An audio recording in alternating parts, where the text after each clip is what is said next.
नमस्कार, जय हिंद साथियों। उम्मीद करता हूं आप सब लोग बहुत अच्छे होंगे। मां शारदे एकेडमी प्लेटफॉर्म पर आपका स्वागत है साथियों। जैसा कि हम सब लोग पहले या प्रीवियस क्लास में कंप्लीट पॉलिटी संपूर्ण भारतीय संविधान का अध्ययन कर रहे हैं, प्रश्न उत्तर प्रश्न और आंसर के माध्यम से।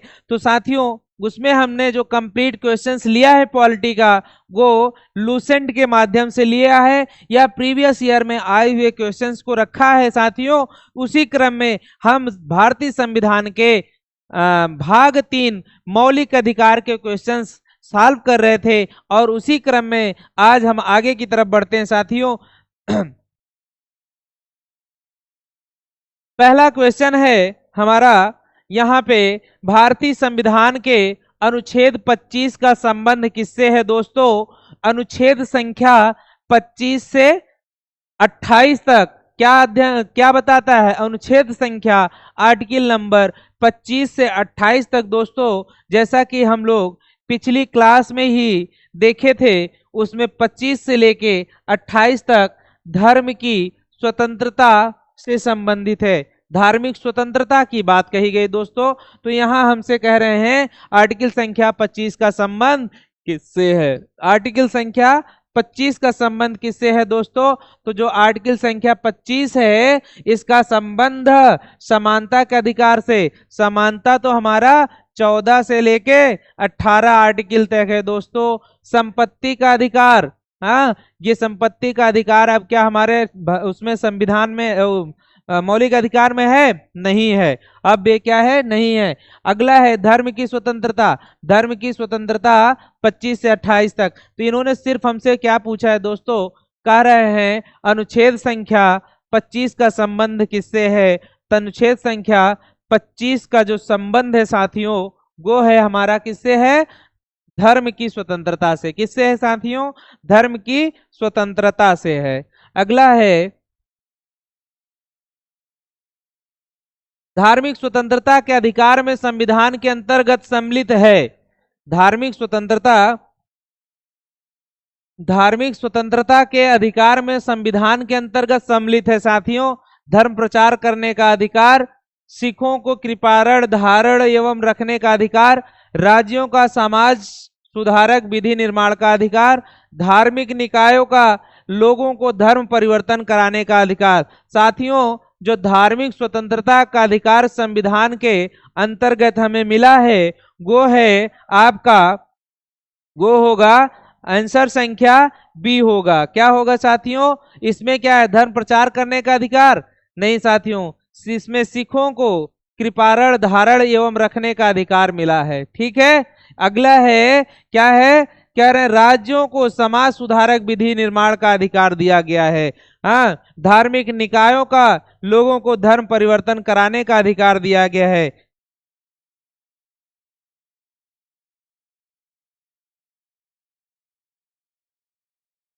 नेक्स्ट, संविधान के किस अनुच्छेद द्वारा सिखों द्वारा कृपाण क्या है? जो सिख धर्म के लोग हैं उनको कृपाल धारण करना धार्मिक स्वतंत्रता का अंग माना गया है साथियों। तो कृपाल धारण जो करेंगे वो और कौन सा अनुच्छेद है, किस आर्टिकल के अंतर्गत उनको सिख धर्म के लोगों को क्या है? कृपाण बोले तो जो एक कृपाण शस्त्र होता है जिसे धारण करने की हमें मौलिक अधिकार में मान्यता दिया है, मौलिक अधिकार ने दिया, अनुमति दी है साथियों। तो वो है अनुच्छेद संख्या आर्टिकल नंबर 25। क्या है दोस्तों? अनुच्छेद संख्या 25 के अंतर्गत सिख धर्म के लोगों को कृपाण धारण करने की अनुमति प्रदान है दोस्तों। अगला है,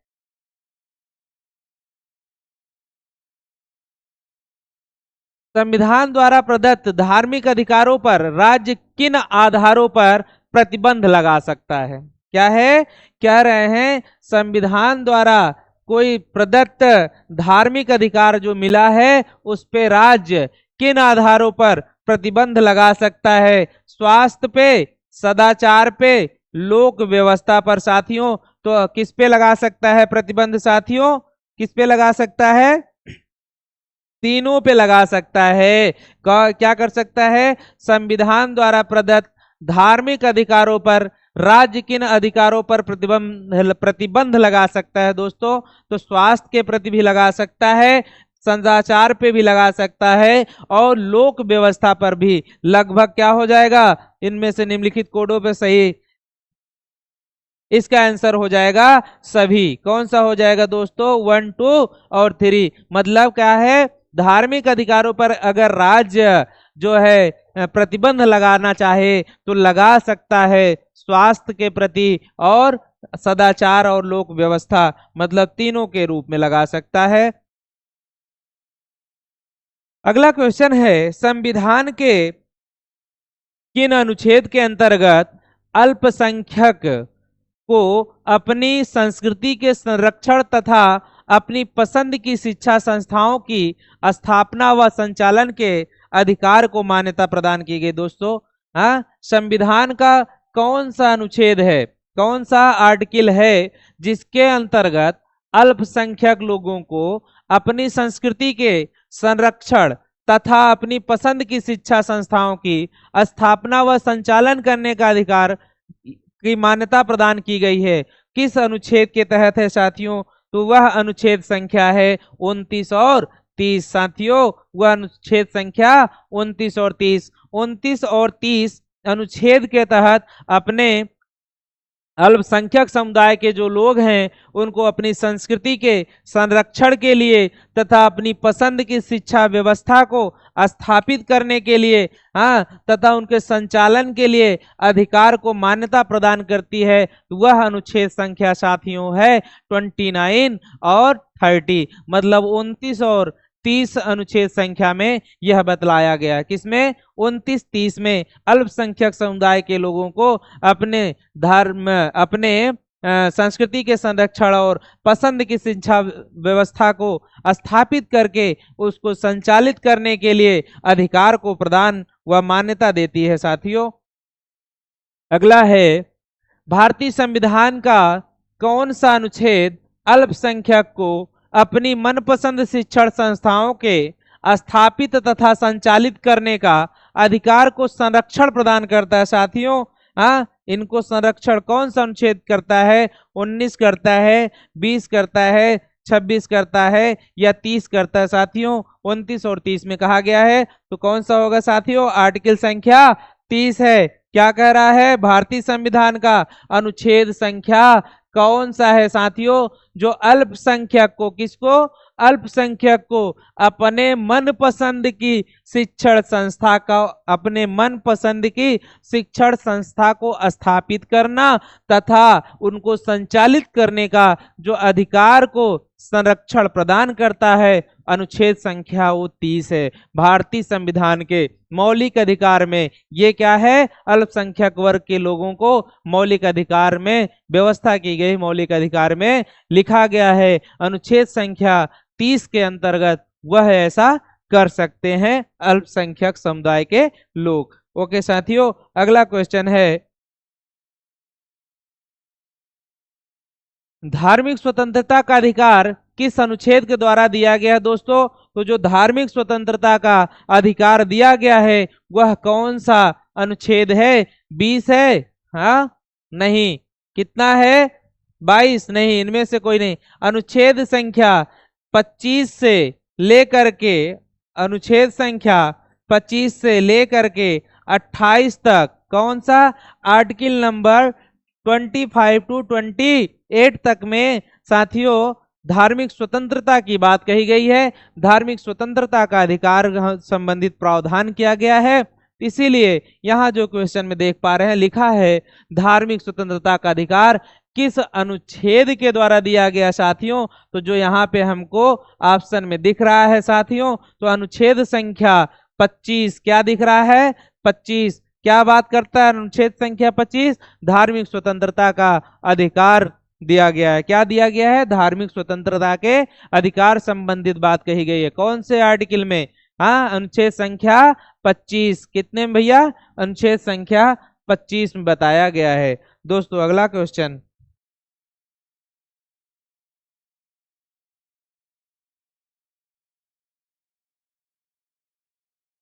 साथियों जो हमारा अगला क्वेश्चन है इसमें लिखा है भारतीय संविधान के किस अनुच्छेद में संवैधानिक उपचारों का अधिकार दिया गया है? क्या दिया गया है? संवैधानिक उपचारों का अधिकार प्रदान किया गया है।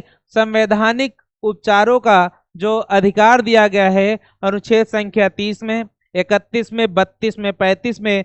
साथियों यहाँ पे जो दिया गया है अनुच्छेद संख्या 32 में संवैधानिक संवैधानिक उपचारों का अधिकार दिया गया है। भारतीय संविधान में संवैधानिक उपचारों का अधिकार जो दिया गया है वो अनुच्छेद संख्या 32 में दिया गया है। अगला है निम्नलिखित मौलिक अधिकारों में से किसे डॉक्टर बी आर अम्बेडकर, क्या कह रहे हैं, जो यहाँ पे दिया गया है कह रहे हैं निम्नलिखित मौलिक अधिकार, जो ये मौलिक अधिकार लिखे गए हैं साथियों, धार्मिक स्वतंत्रता का अधिकार, संवैधानिक उपचारों का अधिकार, संपत्ति का अधिकार या शिक्षा का अधिकार। साथियों कह रहे हैं कि इन अधिकारों में से किसे डॉक्टर बी आर अम्बेडकर मतलब डॉक्टर भीमराव अंबेडकर साहब ने संविधान का हृदय एवं आत्मा की संज्ञा दिया गया। साथियों किस अनुच्छेद को डॉक्टर भीमराव अंबेडकर साहब ने क्या बताया कि यह जो है भारतीय संविधान की आत्मा है, वह हृदय है। वह अनुच्छेद कौन सा था? वह कौन सा अनुच्छेद नहीं साथियों, वह अनुच्छेद संख्या के साथ साथ क्या था, कौन सा अधिकार मिला था जिसको डॉक्टर भीमराव अंबेडकर साहब ने संविधान की आत्मा वह तो हृदय शब्द से संज्ञा दिया या हृदय व आत्मा कहा था। वह अनुच्छेद संख्या साथियों 32 है। क्या है? अनुच्छेद संख्या 32। और 32 में क्या बताया गया है? संवैधानिक उपचारों का अधिकार। क्या बताया गया है? संवैधानिक उपचार का अधिकार बताया गया। दोस्तों अगला है संवैधानिक उपचारों का अधिकार किन परिस्थितियों में निलंबित हो जाता है? क्या है? कह रहे संवैधानिक उपचारों का अधिकार किन परिस्थितियों में निलंबित हो जाता है? आपात स्थिति की घोषणा के दौरान जो भी संवैधानिक उपचार किया गया है वो क्या है? निलंबित हो जाता है। या सेना सदस्यों के संबंध में ऐसा कोई अधिकार है उसे निलंबित किया जा सकता है। या जब सैनिक विधि लागू होती है तब हो जाता है। उपयुक्त में सभी परिस्थितियों में संवैधानिक उपचारों के अधिकार का क्या होता है? इन परिस्थितियों में निलंबित हो जाता है साथियों। तो वह है लगभग ये सारी स्थितियां जब हमारे यहाँ बन जाएंगी तो क्या हो जाएगा? क्या हो जाएगा? तो जो संवैधानिक अधिकार प्राप्त है हमें वो क्या हो गया? निलंबित हो जाएगा, स्थगित हो जाएगा साथियों। किस कंडीशन में? जब हमारे यहाँ आपात स्थिति की घोषणा हो जाएगी। आपात स्थिति की घोषणा करता कौन है साथियों? राष्ट्रपति महोदय द्वारा आपात स्थिति की घोषणा हो जाएगी तो भी क्या होगा? संवैधानिक उपचारों का जो अधिकार मिला है वो निलंबित हो जाएगा। अगला है सेना सदस्यों के संबंध में। किसमें? सेना सदस्यों के संबंध में या तो जब सैनिक समूह विधि लागू हो जाएगी, इन परिस्थितियों में भी साथियों क्या होता है? ये हमारा इन परिस्थितियों में निलंबित हो जाता है। इसलिए इसका आंसर होगा उपयुक्त सभी। क्या होगा? उपयुक्त सभी। अगला क्वेश्चन है हमारा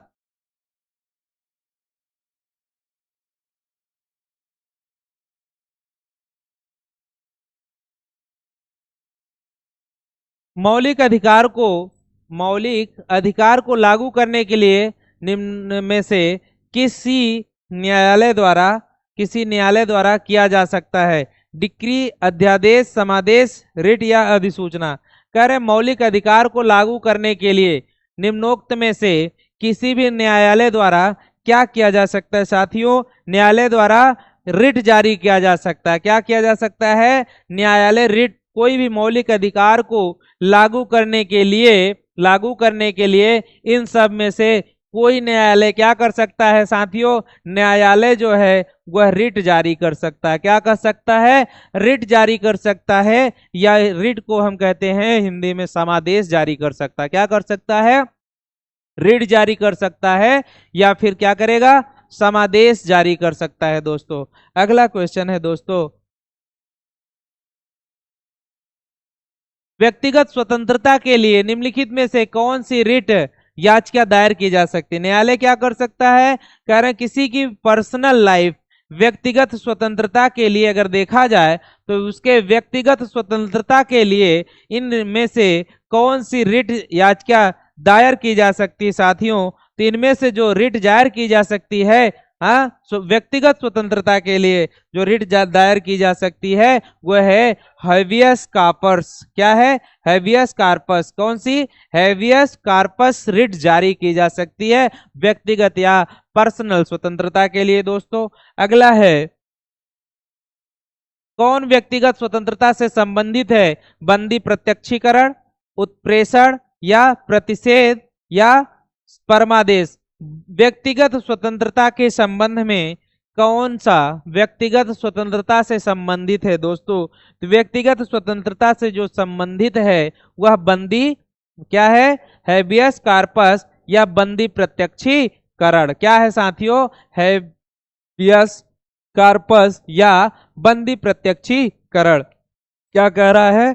कह रहा है कि कोई भी व्यक्ति के लिए, किसी भी व्यक्ति के लिए क्या है? व्यक्तिगत स्वतंत्रता से जो संबंधित है, व्यक्तिगत स्वतंत्रता से संबंधित की बात करें तो उसके लिए कौन सी रिट जारी की जा सकती है? व्यक्तिगत स्वतंत्रता के लिए कौन सी? बंदी प्रत्यक्षीकरण। कौन सी रिट जारी की जा सकती साथियों? बंदी प्रत्यक्षीकरण।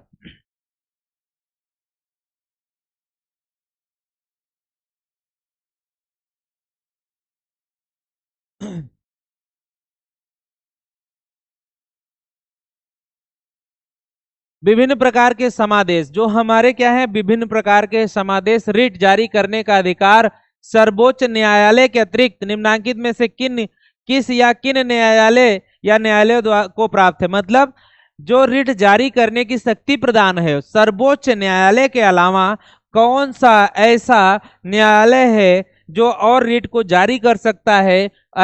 यदि हमारा सर्वोच्च न्यायालय रिट को जारी करे तो ठीक है। सर्वोच्च न्यायालय के अलावा किसको शक्ति प्रदान है, किसको शक्ति प्राप्त है जो रिट को जारी कर सकता है दोस्तों? तो वो शक्ति प्रदान है राज्य के उच्च न्यायालय को। किसको प्राप्त है? सभी या किसी भी राज्य के उच्च न्यायालय को। किसको प्राप्त है साथियों? किसी भी राज्य के उच्च न्यायालय को शक्ति प्रदान है।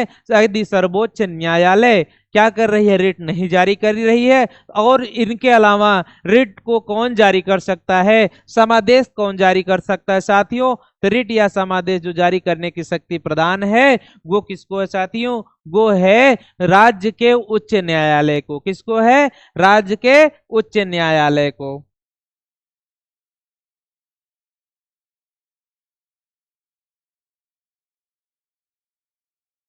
अगला है नेक्स्ट क्वेश्चन है बंदी प्रत्यक्षीकरण। क्या है दोस्तों?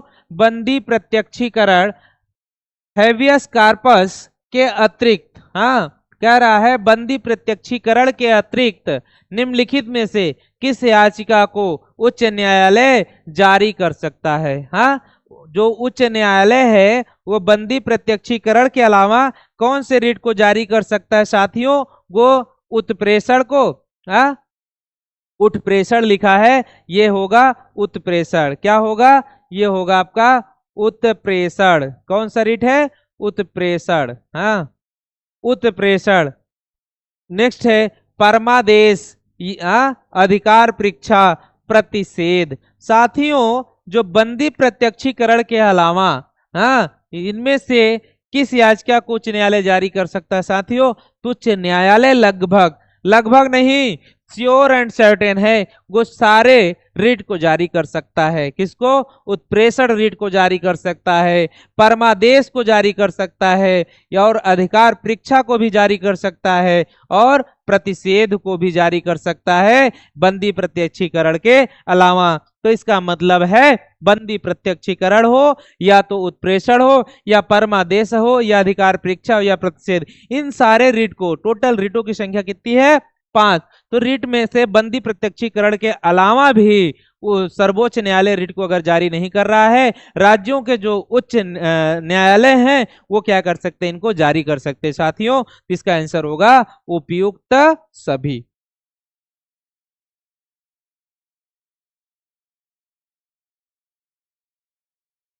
बंदी प्रत्यक्षीकरण याचिका क्या है? बंदी प्रत्यक्षीकरण याचिका। क्वेश्चन है हमारा, बंदी प्रत्यक्षीकरण याचिका क्या है? बंदी प्रत्यक्षीकरण याचिका केवल निरुद्ध व्यक्ति द्वारा ही दाखिल की जा सकती है, केवल हितबद्ध व्यक्ति द्वारा ही दाखिल की जा सकती है, किसी भी निजी व्यक्ति द्वारा दाखिल की जा सकती है, निरुद्ध व्यक्ति या हितबद्ध व्यक्ति दोनों द्वारा दाखिल की जा सकती। साथियों, तो जो बंदी प्रत्यक्षीकरण याचिका है, हैवियस कार्पस रिट है, उसको कौन जारी कर सकता है, किसके माध्यम से जारी की जा सकती? साथियों, तो ये जो जारी की जा सकती है, किसी भी निरुद्ध व्यक्ति या हितबद्ध व्यक्ति दोनों द्वारा दाखिल की जा सकती। साथियों, किसी भी निरुद्ध व्यक्ति या तो हितबद्ध व्यक्ति दोनों के माध्यम से कौन सी रिट जारी की जा सकती है? बंदी प्रत्यक्षीकरण रिट जारी की जा सकती है, हैबियस कार्पस रिट जारी की जा सकती है निरुद्ध व्यक्ति या हितबद्ध व्यक्ति के माध्यम से। अगला है, इन निम्नलिखित में से किस स्थिति में बंदी प्रत्यक्षीकरण याचिका जारी की जा सकती है या जारी किया जाता है? साथियों, बंदी प्रत्यक्षीकरण याचिका जो जारी किया जाता है किसके माध्यम से? दोषपूर्ण पुलिस नजरबंदी, संपत्ति की हानि होने पर, अतिरिक्त कर की वापसी के लिए, या भाषण की स्वतंत्रता का उल्लंघन करने पर। तो साथियों, यहां लिखा है किस स्थिति में बंदी प्रत्यक्षीकरण हैबियस कार्पस रिट जारी किया जाता है। दोस्तों, बंदी प्रत्यक्षीकरण जो जारी किया जाता है किसी भी दोषपूर्ण पुलिस नजरबंदी पर। क्या है? दोषपूर्ण पुलिस नजरबंदी पर जो है हैबियस कॉर्पस रिट जारी किया जाता है, बंदी प्रत्यक्षीकरण रिट जारी की जाता है। अगला है, किसी व्यक्ति का अवैध निरोध के मामले में न्यायालय द्वारा जारीकृत परमादेश। क्या है? जारी की परमादेश, ये लिखा है परमादेश, ये गलत है, ये होगा मिसप्रिंटिंग है, परमादेश। कह रहा है किसी व्यक्ति का अवैध निरोध के मामले में न्यायालय द्वारा जारी परमादेश निम्न में से कौन है? बंदी प्रत्यक्षीकरण, हैबियस कार्पस, परमादेश मेंडेमस या उत्प्रेषण होगा। यहां पर उठोसरण लिखा गलत है, उत्प्रेषण होगा, अधिकार परीक्षा को वारंटी। तो साथियों, किसी व्यक्ति को जो अवैध निरोध के मामले में न्यायालय द्वारा जारीकृत परमादेश निम्न में से कौन है? तो साथियों, जो निम्न में से परमादेश होगा वो इनमें से अवैध में बंदी प्रत्यक्षीकरण होगा। कौन सा होगा? बंदी प्रत्यक्षीकरण, हैबियस कार्पस।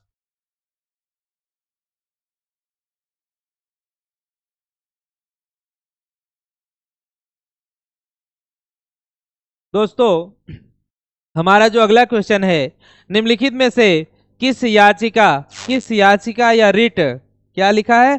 किस याचिका या रिट का शाब्दिक अर्थ होता है हम आदेश देते हैं? क्या लिखा है? हम आदेश देते हैं। क्या कह रहा है? इनमें से किस याचिका का शाब्दिक अर्थ होता है हम आदेश देते हैं? हम आदेश दे रहे हैं। क्या कह रहे हैं? हम आदेश देते हैं।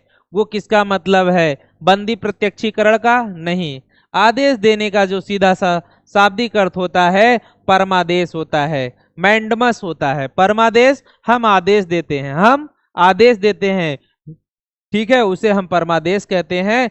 जो हमारा ये याचिका का शाब्दिक अर्थ होता है, हम कह रहे हैं इनमें से कौन सी याचिका है जिसका मतलब होता है हम आदेश देते हैं, उसका मतलब है परमादेश। क्या है साथियों?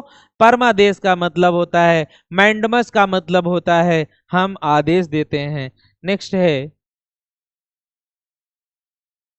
निम्न में से समादेशों में से कौन सा समादेश किसी अवैध व्यक्ति से सरकारी पद को बचाने के लिए जारी किया जाता है? क्या है?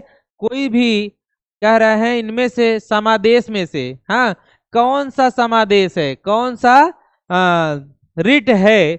समादेश बोले तो कौन सी रिट है जो किसी भी अवैध व्यक्ति से सरकारी पद को, क्या है, कोई ऐसा अवैध व्यक्ति है जिसके सरकारी पद को बचाने के लिए जारी किया जाता है साथियों, तो वह कौन सा है? वह उत्प्रेषण है, परमादेश, निषेधाज्ञा है, अधिकार परीक्षा।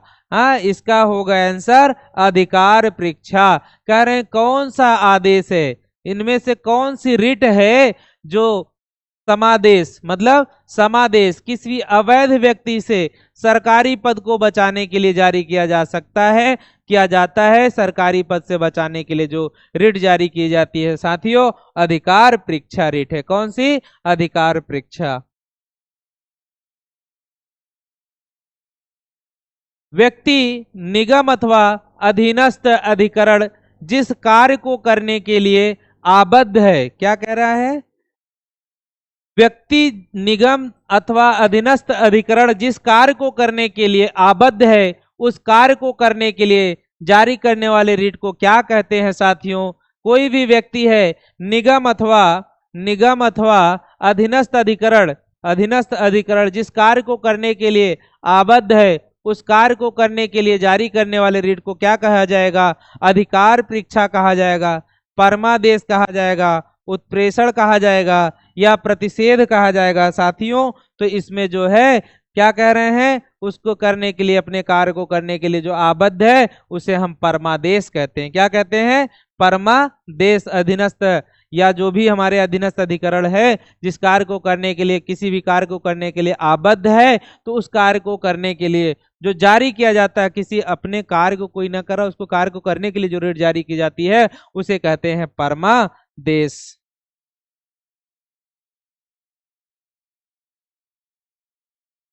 वह रिट जो भारत में उच्चतम न्यायालय अथवा सर्वोच्च न्यायालय द्वारा किसी व्यक्ति या सार्वजनिक संस्था को आदेश देती है कि वह अपने कर्तव्य का पालन करे, वह क्या कहलाता है? कौन सा रिट है भैया? वह कौन सा रिट है जो भारत में, चाहे वो उच्चतम न्यायालय हो या तो सर्वोच्च न्यायालय द्वारा जारी किया जाए, किसी भी व्यक्ति को या सार्वजनिक संस्था को आदेश देती है कि वह अपने कर्तव्य का पालन करे, वह परमादेश कहलाता है, बंदी प्रत्यक्षीकरण कहलाता है, अधिकार परीक्षा कहलाता है या प्रतिषेध कहलाता है साथियों। तो वह कहलाता है परमादेश। क्या है? ऑर्डर मिला है, हम आदेश देते हैं। क्या है? परमादेश, मतलब कि हम आदेश देते हैं, वह रिट है हमारी परमादेश। जो किसी भी व्यक्ति को वह उच्चतम न्यायालय या उच्च न्यायालय या सर्वोच्च न्यायालय द्वारा किसी व्यक्ति या सार्वजनिक स्थान को, क्या है, संस्था को आदेश देती है कि वह अपने कर्तव्य का पालन करे, वो क्या उनसे रिट है साथियों? वो परमादेश है। नेक्स्ट है अगला क्वेश्चन हमारा, इनमें से किस लेख के द्वारा, हाँ, कौन से रिट के द्वारा, किस रिट के द्वारा किसी सक्षम न्यायालय द्वारा किसी व्यक्ति, निगम या निचली अदालत को कोई ऐसा कार्य करने के लिए आदेश दिया जाता है जो उसकी कर्तव्य सीमा में आता है और जिसको उन्हें पूरा करना चाहिए? नहीं समझ में आया? कह रहे हैं वह कौन सा रिट है जिसके द्वारा किसी सक्षम न्यायालय द्वारा किसी व्यक्ति, निगम या निचली अदालत को, हाँ, मतलब ऊपर से सर्वोच्च न्यायालय ऑर्डर कर रही किसको? निचली अदालत को, कोई ऐसा कार्य करने के लिए कि आदेश दिया जाता हो या आदेश दिया जाता है जो उसकी कर्तव्य सीमा में आता है और जिसको उन्हें पूरा करना चाहिए, वह उत्प्रेषण है, परमादेश है, निषेधाज्ञा है, बंदी प्रत्यक्षीकरण है। तो साथियों यह कौन सा आदेश होता है? वह परमादेश होता है। कौन सा आदेश है? परमादेश। कौन सा रिट है साथियों? वह होता है आपका परमादेश रिट। एक ऐसी याचिका जो न्यायपालिका द्वारा जारी की जाती है, किसके द्वारा? न्यायपालिका द्वारा जारी की जाती है, हाँ, तथा जिसमें कार्यपालिका को कहा जाता है कि वह यह कार्य करे जो उसे प्राप्त शक्तियों के अंतर्गत करना चाहिए था। मतलब ऐसी याचिका, ऐसा रिट जारी किया जा रहा है, जो रिट जारी किया जा रहा है न्यायपालिका द्वारा जारी किया जाता है तथा जिसमें कार्यपालिका को कहा जाता है। न्यायपालिका किसको ऑर्डर कर रही है साथियों? न्यायपालिका कार्यपालिका को ऑर्डर कर रही है या कहा जाता है कि वह यह कार्य करे जो उसे प्राप्त शक्ति के अंतर्गत करना चाहिए था। मतलब जिसको जो कार्य दिया गया है, हाँ, यदि किसी व्यक्ति को जो कार्य सौंपा गया है वह उसी कार्य को करे, दूसरे के कार्य न करे, हाँ, तो उसके लिए कौन सा रिट जारी किया जा सकता है कि वह अपने अधिकार क्षेत्र में ही कार्य करे, अपने अधिकार का जो उसका काम है उसी को पूरा करे। तो उसे हैवियस कार्पस कहते हैं, मैंडमस कहते हैं, या तो प्रोहिबिशन रिट कहते हैं। क्यों? वारंटी कौन सा होगा साथियों? इसमें क्या होगा? इसमें आपका होगा मैंडमस। क्या होगा? मैंडमस रिट कहते हैं। कौन सा रिट होगा? मैंडमस रिट कही जाती है।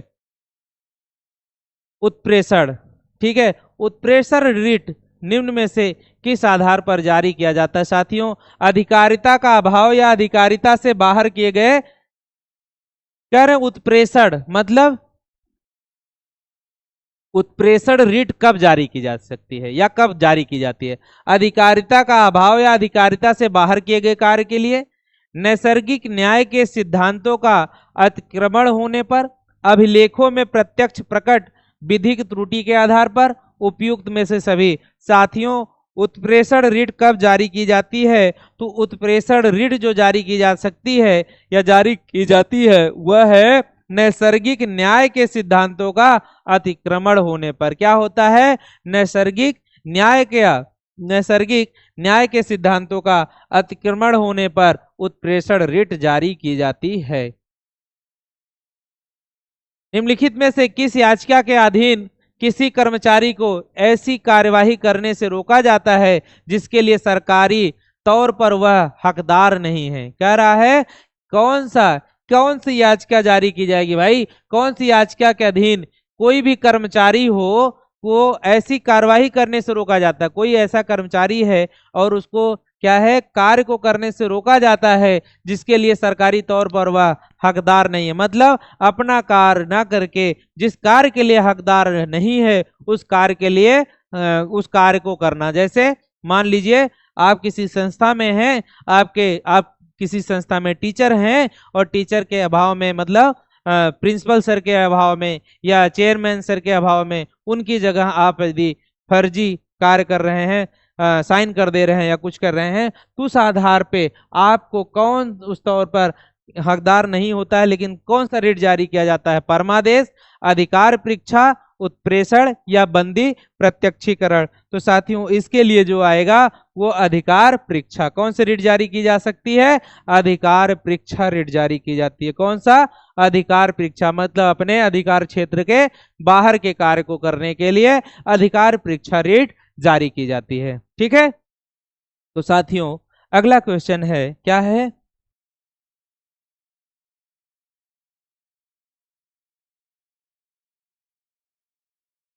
अगला है, कह रहा न्यायालय द्वारा जारी किए गए परमादेश। कौन सा? न्यायालय जो जारी करता है, कौन? सर्वोच्च न्यायालय या राज्यों का उच्च न्यायालय? परमादेश के माध्यम से न्यायालय किसी व्यक्ति को उपस्थित होने के लिए कह सकता है, किसी व्यक्ति को कुछ समय के लिए छोड़ा जा सकता है, अपने अधीनस्थ न्यायालय से केस मंगा सकता है, किसी व्यक्ति या संस्था को उनके सार्वजनिक दायित्वों तथा कर्तव्यों का पालन करने के लिए जारी किया जाता है। तो साथियों क्या हो सकता है यहाँ पे? हाँ, यहाँ पे कह रहे हैं कि न्यायालय द्वारा जारी किए गए परमादेश, मैंडमस, हाँ, मैंडमस या परमादेश के माध्यम से क्या किया जा सकता है? इनके माध्यम से किसी भी व्यक्ति को या संस्था को उनके सार्वजनिक दायित्वों को तथा उनके कर्तव्यों का पालन करने के लिए जारी किया जा सकता है।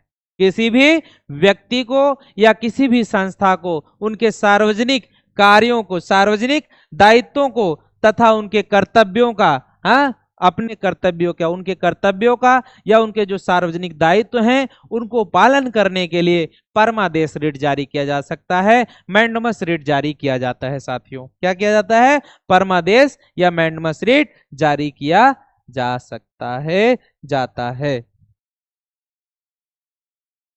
दोस्तों कौन मूल अधिकारों के अंतर्गत नहीं आता है? कह रहे हैं इनमें से वह कौन सा अधिकार है जो मूल अधिकार के अंतर्गत नहीं आता है? साथियों तो मूल अधिकार के अंतर्गत नहीं आता है, भारतीय संविधान में आता था। स्टार्टिंग में जब मेरा मूल संविधान बना था तो मूल संविधान में था, लेकिन बाद में नहीं रहा। तो हमारे पास जो मौलिक अधिकार हैं आज के समय में, वर्तमान में मौलिक अधिकारों की संख्या कितना है साथियों? मौलिक अधिकारों की संख्या 6 है। कितनी है? 6 है। लेकिन जब हमारा संविधान बना था उस टाइम में मौलिक अधिकारों की संख्या 7 थी दोस्तों। तो इसमें से कह रहे हैं वह कौन सा है जो हमारा मौलिक अधिकारों में नहीं आता है या मौलिक अधिकार नहीं है? स्वतंत्रता, क्या लिखा है दोस्तों? स्वतंत्रता का अधिकार। ये स्वतंत्रता का अधिकार कौन सा उसमें है हमारे? आर्टिकल संख्या समानता का अधिकार, समानता का अधिकार, शोषण के विरुद्ध अधिकार। साथियों ये सब तो हमारे अधिकार हैं। हाँ, समानता का अधिकार 14 से लेके 18 तक क्या है? 14 से 18 तक समानता का अधिकार संबंधित बात कही गई, 14 से 18 तक। और यहां से आर्टिकल संख्या 19 से लेके 22 तक, 19 से 22 जो हमारा आर्टिकल है ये बात करता है स्वतंत्रता संबंधित। किसकी बात करता है? स्वतंत्रता का अधिकार है। समानता का अधिकार जो है वो 14 से लेकर 18 तक में है। संपत्ति का अधिकार हमारे मूल अधिकार नहीं, संपत्ति कौन सा मूल अधिकारों के अंतर्गत नहीं आता है? और ये शोषण के विरुद्ध है। शोषण के विरुद्ध अधिकार जो है साथियों वो आर्टिकल संख्या अनुच्छेद संख्या 23 और 24 में, किसमें? अनुच्छेद संख्या 23 और 24 शोषण से संबंधित है साथियों। किससे है? शोषण से संबंधित है। तो इसीलिए देखो 14 से 18 समानता से संबंधित है, 19 से 22 तक साथियों क्या है? 19 से 22 स्वतंत्रता का अधिकार प्रदान है। इसलिए जो हमारा है संपत्ति का अधिकार, ये संपत्ति का अधिकार क्या नहीं है दोस्तों? संपत्ति का अधिकार मूल अधिकार है नहीं है। क्या है संपत्ति का अधिकार? संपत्ति का अधिकार इनमें से मूल अधिकार नहीं है। इनमें से मूल अधिकार कौन अंतर्गत नहीं आता साथियों? कह रहे हैं मूल अधिकार के अंतर्गत नहीं आता है, वो है संपत्ति का अधिकार, जो मूल अधिकार के अंतर्गत नहीं आता है।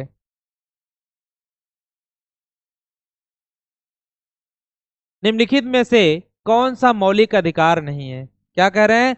मौलिक अधिकार नहीं है। व्याख्यान की स्वतंत्रता का अधिकार भैया है, संवैधानिक प्रतिकार का अधिकार, समानता का अधिकार, संपत्ति का अधिकार कौन नहीं साथियों? संपत्ति का अधिकार कह रहे हैं मौलिक अधिकार नहीं है। कौन नहीं है? संपत्ति का अधिकार हमारा मौलिक अधिकार की श्रेणी में नहीं आता है। अगला है संपत्ति के मौलिक अधिकार को कब समाप्त किया गया? हाँ, संपत्ति का अधिकार मौलिक अधिकार हुआ करता था, तब हमारे भारतीय संविधान में मौलिक अधिकारों की संख्या 7 थी। लेकिन आज के समय में मौलिक अधिकारों की संख्या कितनी है साथियों? आज के समय में मौलिक अधिकारों की संख्या कुल मिला के 6 है। कितनी है? 6 है। तो आप कह रहे हैं संपत्ति का जो मौलिक अधिकार था वो कब समाप्त किया गया? क्या हुआ दोस्तों? मौलिक अधिकार, संपत्ति का जो मौलिक अधिकार है ये 1978 के संविधान का 44वां संशोधन था, 44 नंबर अमेंडमेंट था, या 1982 में था, या 1973 में था, या इनमें से कोई नहीं। तो साथियों जो इसका संशोधन किया गया था, क्या किया गया था? संपत्ति के अधिकार को, किसको? संपत्ति के अधिकार को मौलिक अधिकार से जब हटाया गया तो मौलिक अधिकार से हटाया गया था 44वां संविधान संशोधन। क्या था साथियों?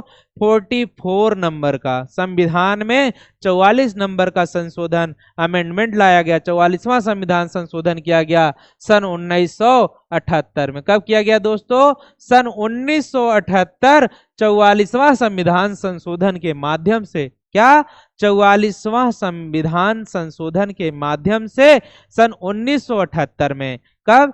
सन 1978 में संपत्ति के अधिकार को मौलिक अधिकार से क्या किया गया दोस्तों? संपत्ति के अधिकार को मौलिक अधिकार से हटा दिया गया। कब हटाया गया? सन 1978 में। संपत्ति के अधिकार को मूल अधिकार से कब हटाया गया? मौलिक अधिकार से सन 1978 में। कौन सा संविधान संशोधन करके? 44वां नंबर का संविधान संशोधन करके साथियों। इसका आंसर हो गया ये, क्या हो गया? 1978 में संविधान का 44वां संविधान संशोधन के माध्यम से। अगला है दोस्तों, संपत्ति का अधिकार एक मौलिक अधिकार है, एक नैसर्गिक अधिकार है, वैधानिक अधिकार है या कानूनी अधिकार है? तो संपत्ति का अधिकार क्या है साथियों? संपत्ति का अधिकार अब मौलिक अधिकार ना होकर के कानूनी अधिकार है। क्या है दोस्तों? संपत्ति का अधिकार अब हमारा कानूनी अधिकार ना, सॉरी, मौलिक अधिकार नहीं है बल्कि कानूनी अधिकार है। क्या है दोस्तों? संपत्ति का अधिकार हमारा कानूनी अधिकार है कि मौलिक अधिकार है? नहीं, कौन सा है? कानूनी अधिकार। संपत्ति का अधिकार कौन सा अधिकार है दोस्तों? कानूनी अधिकार। ठीक है। अगला है, 44वां संविधान संशोधन विधेयक द्वारा किस मौलिक अधिकार को सामान्य वैधानिक अधिकार बना दिया गया? क्या कहा गया? 44 नंबर का संविधान संशोधन करके सन 1978 में क्या किया गया? संपत्ति के अधिकार को हटा दिया गया और क्या बना दिया गया? उसे एक सामान्य अधिकार बनाया गया दोस्तों। कौन सा अधिकार को? स्वतंत्रता के अधिकार को, संपत्ति के अधिकार को। किसको? संपत्ति के अधिकार को 44वां संविधान संशोधन सन 1978 के माध्यम से इसको एक सामान्य अधिकार की श्रेणी में रख दिया गया। क्या कह रहा है? विधेयक द्वारा किस मौलिक अधिकार को सामान्य वैधानिक में रख दिया गया? सामान्य वैधानिक अधिकार बना दिया गया था दोस्तों। वो था 44वां संविधान संशोधन सन 1978। कौन सा अधिकार दोस्तों? संपत्ति के अधिकार को मौलिक अधिकार की श्रेणी से हटा दिया गया था। अगला है, संपत्ति के मूल अधिकार को किस संवैधानिक संशोधन अधिनियम द्वारा समाप्त किया गया? भाई साहब, पिछले क्वेश्चन में देख लिया गया।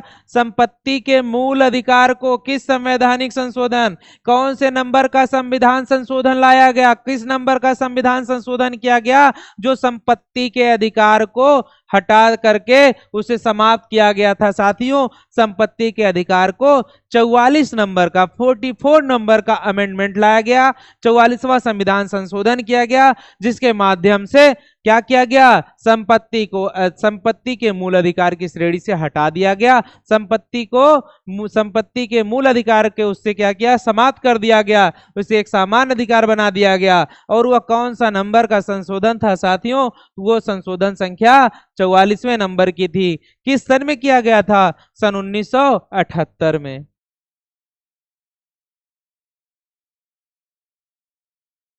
कह रहा निम्नलिखित में से कौन सा मौलिक अधिकार नहीं है दोस्तों?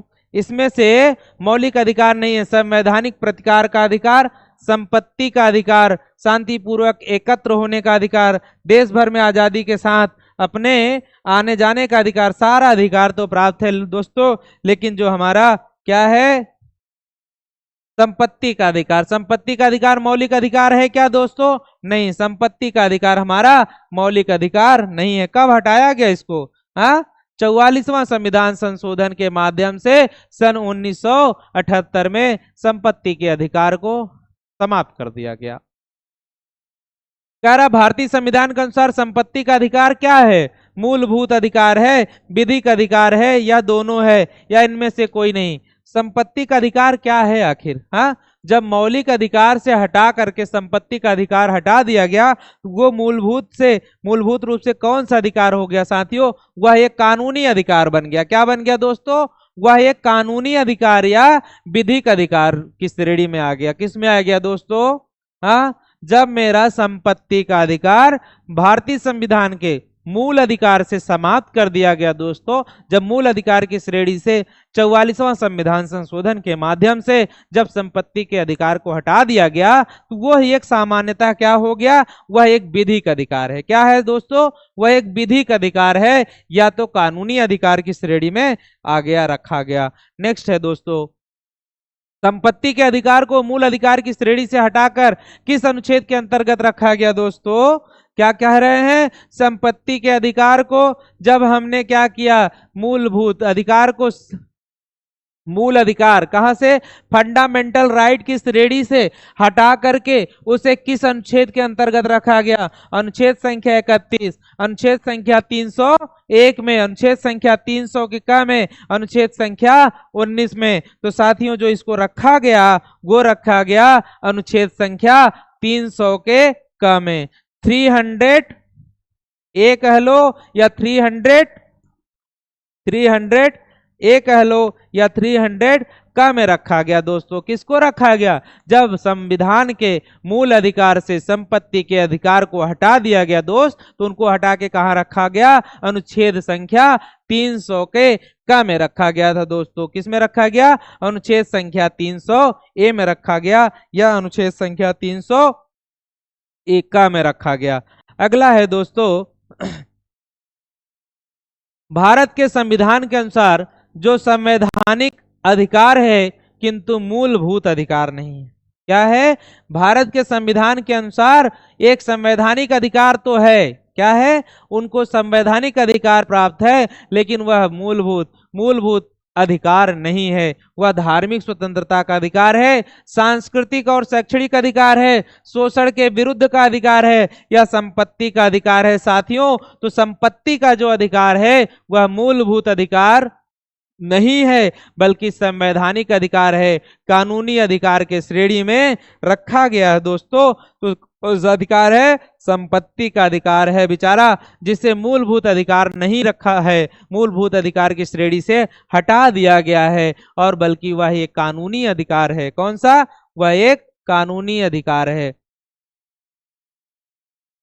मत देने का अधिकार होता है, मत देने का अधिकार होता है। एक राजनीतिक अधिकार क्या है? एक नागरिक अधिकार, एक आर्थिक अधिकार, एक कानूनी अधिकार। साथियों किसी को मत देने का जो अधिकार है वह किसी भारतीय नागरिक का अधिकार होता है। किसका होता है? वह भारतीय नागरिक है तो उसका अधिकार है मत देने का। मत देने का अधिकार क्या है दोस्तों? मत देने का अधिकार किसका है? एक नागरिक का अधिकार है। यदि आप भारतीय नागरिक हैं तो आपको मत देने का पूरा अधिकार है। दोस्तों क्या है? मत देने का पूरा अधिकार प्राप्त है जब आप क्या हैं? एक नागरिक हैं। तो एक नागरिक अधिकार है, सॉरी कह रहा है, क्या कह रहा है दोस्तों? मत देने का अधिकार होता है। मत देने का अधिकार एक नागरिक अधिकार है। मत देने का अधिकार क्या है? यह एक नागरिक अधिकार है। क्या आर्थिक अधिकार है? राजनीतिक अधिकार है? कानूनी अधिकार है? नहीं साथियों, बल्कि यह एक नागरिक अधिकार है। मत देने का अधिकार एक नागरिक अधिकार है। कह रहा है सूची फर्स्ट को सूची सेकंड से सुमेलित कीजिए तथा नीचे दिए गए कूट का सही प्रयोग करके आंसर दीजिए। तो साथियों इसका आंसर हमें मैच कराना है। समता का कह रहा है समता का अधिकार। दोस्तों हम पीछे भी पढ़ के आ रहे हैं। समता का अधिकार अनुच्छेद संख्या 14 से 18 क्या लिख रहा है? समता बोले तो समानता का अधिकार। किसका? समानता का अधिकार। किसका दोस्तों? समानता का, इक्वलिटी का। क्या है? समानता का जो अधिकार है वह अनुच्छेद संख्या 14 से 18 तक बिल्कुल सही है। वाक स्वातंत्र का अधिकार, बोलने का जो स्वतंत्रता है वो क्या कह रहे हैं? वाक स्वतंत्रता का अधिकार। हाँ, धर्म की स्वतंत्रता का अधिकार। साथियों जो 25 है ये क्या है? धर्म की स्वतंत्रता की बात जो कर रहा है 25 से लेकर 28 में है। धर्म की स्वतंत्रता हमारा अनुच्छेद संख्या 25 है। संवैधानिक उपचारों का अधिकार जो है अनुच्छेद संख्या 32 में है। ऐसे ही वाक स्वतंत्रता का अधिकार है, बोलने की जो अभिव्यक्ति की आजादी है अनुच्छेद संख्या 19 में है। तो इसका आंसर कूट मिलाओ साथियों जरा। ये में बी को 4,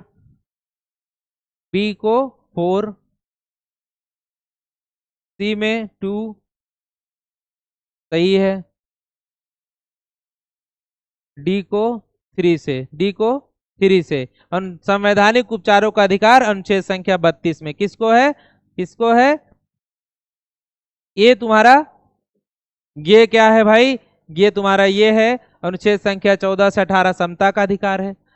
पी आपका 4 नंबर से क्या है, वाक स्वतंत्रता का अधिकार, जो बोलने की अभिव्यक्ति की आजादी है, स्वतंत्रता है, अनुच्छेद संख्या 19 में है। किसमें है, 19 में है।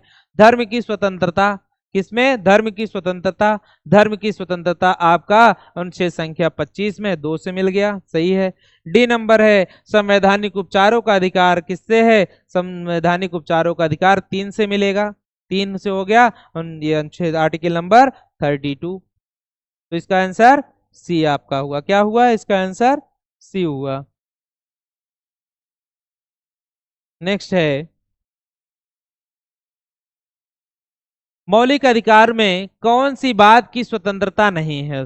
हाँ, अगर हम बात करें जो हमें मौलिक अधिकार मिले हैं, उन मौलिक अधिकारों में से कौन कह रहा, मौलिक अधिकार में से कौन सी बात की स्वतंत्रता नहीं है दोस्तों। हड़ताल करने की आजादी है, विचार व्यक्त करने की आजादी है, बिल्कुल हम अपना विचार व्यक्त कर सकते हैं, बोल सकते हैं। शांतिपूर्वक अगर ये हम प्रदर्शन करने की आजादी है, बिल्कुल है।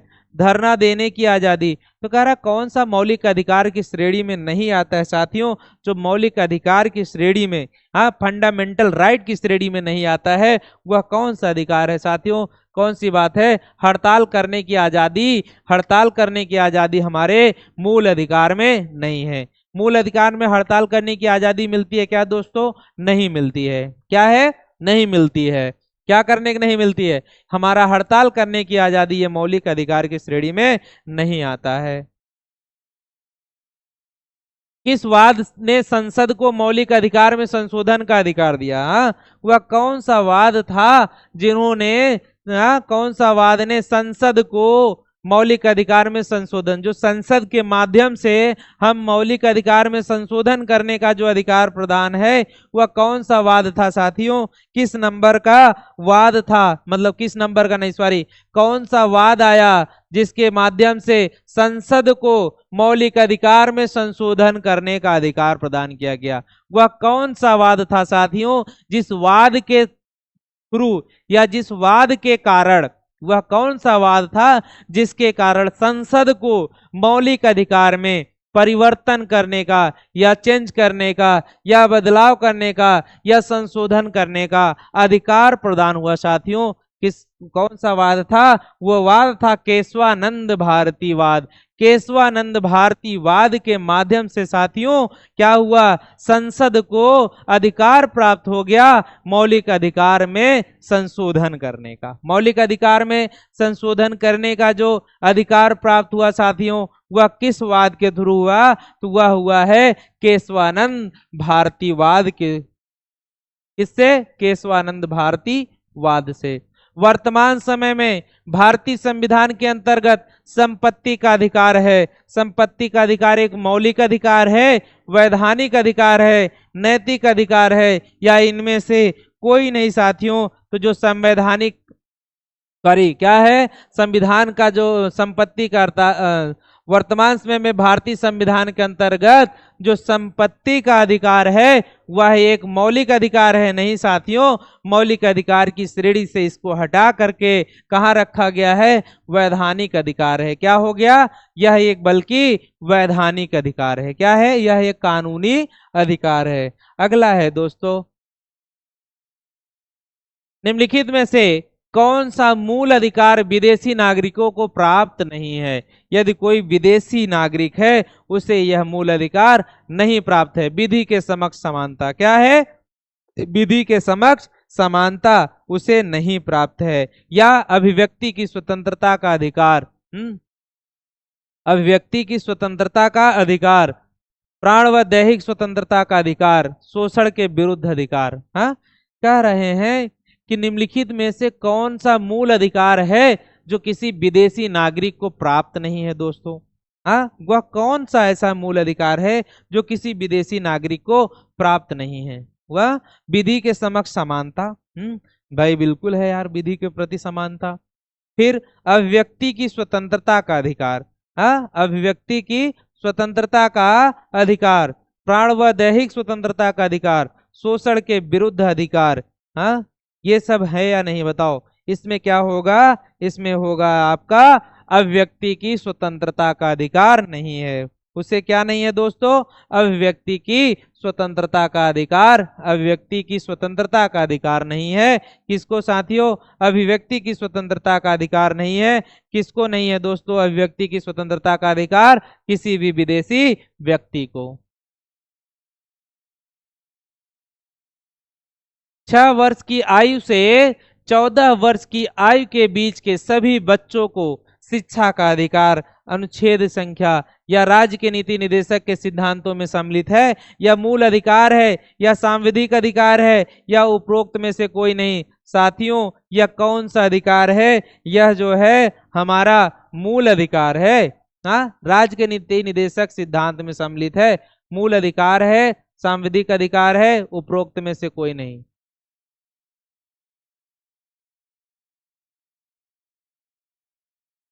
कह रहे हैं 6 वर्ष की आयु से 14 वर्ष की, 6 वर्ष की आयु से मतलब 6 से लेकर के 14 वर्ष तक के बच्चों को हाँ शिक्षा का जो अधिकार है वह किसका हिस्सा है साथियों। जो शिक्षा का अधिकार का प्रावधान है वो किसका हिस्सा है दोस्तों, वह मौलिक अधिकार का। किसका है, मौलिक अधिकार का। किसका, या मूल अधिकार का।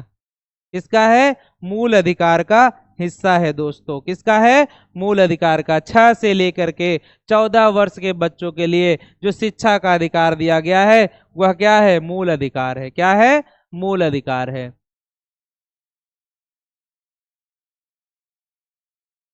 समानता का अधिकार संविधान के निम्न अनुच्छेदों में से किसके अंतर्गत दिया हुआ है। समानता का अधिकार जो दिया गया है साथियों, अनुच्छेद संख्या क्या है, हाँ 14, 15, 16, 13। हाँ कौन सा होगा इसमें, कूट संख्या कौन सी होगी, समानता का अधिकार अनुच्छेद संख्या 14 से लेकर के 18 तक में है। किसमें है, समानता का अधिकार अनुच्छेद संख्या 14 से लेकर के 18 तक में है। 13 नंबर नहीं है, 14, 15, 16। हाँ 14 से लेकर 18 तक है, तो इसका मतलब 14, 15, 16 है इसमें ऑप्शन में। तो ये क्या हो गया हमारा, ये हमारा समानता का अधिकार संबंधित बात करता है। कूट में कौन सा सही होगा साथियों, ऑप्शन संख्या सी सही होगा, 2, 3 और 4। अगला क्वेश्चन भाइयों, संविधान के अंतर्गत बंदी प्रत्यक्षीकरण, कौन सा, संविधान के अंतर्गत बंदी प्रत्यक्षीकरण समादेश क्या है, बंदी प्रत्यक्षीकरण समादेश जारी करने का अधिकार किसमें निहित होता है, केवल उच्च न्यायालय, केवल उच्चतम न्यायालय, उच्च तथा उच्चतम न्यायालय दोनों को, जनपद न्यायालय तथा उनके ऊपर के सभी न्यायालय को। साथियों बंदी प्रत्यक्षीकरण समादेश जारी करने का अधिकार किसे प्राप्त है, बंदी प्रत्यक्षीकरण जो समादेश जारी करने का अधिकार प्राप्त है दोस्तों, वह जो है उच्च तथा उच्चतम न्यायालय को प्राप्त है। किसको प्राप्त है, बंदी प्रत्यक्षीकरण समादेश। हाँ बंदी प्रत्यक्षीकरण समादेश, रिट जारी करने की जो शक्ति बंदी प्रत्यक्षीकरण के लिए रिट जारी करने की शक्ति प्रदान है, समादेश जारी करने का जो अधिकार है दोस्तों, वह किसको प्राप्त है साथियों, हाँ बंदी प्रत्यक्षीकरण रिट जारी करने का जो अधिकार प्राप्त है दोस्तों, वह उच्च न्यायालय व उच्चतम न्यायालय क्या है, उच्च तथा उच्चतम न्यायालय दोनों को प्राप्त है। क्या करने के लिए, बंदी प्रत्यक्षीकरण रिट जारी करने के लिए।